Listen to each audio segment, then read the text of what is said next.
Mga kapatid, kahit ang PBOX ay alam, kahit ang PBOX nagsasabi, merong darating na the big one, pero sila man, hindi nila malaman ang eksaktong araw at oras, sapagkat hindi sila Diyos. Ang Diyos lang nakakaalam na eksaktong araw at oras. Subalit ang Diyos,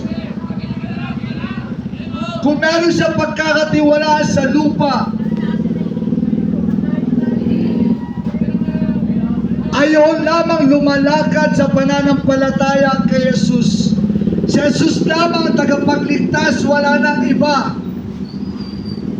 Jesus is the only way, the only truth, the only life. No one cometh to the Father except by Him. Ang sabi ng salita ng Diyos.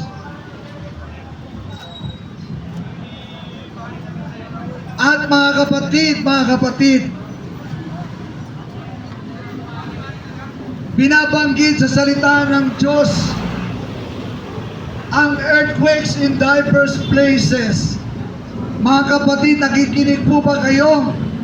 Binabanggit sa Biblia, yung pinabasa ko, nangyayari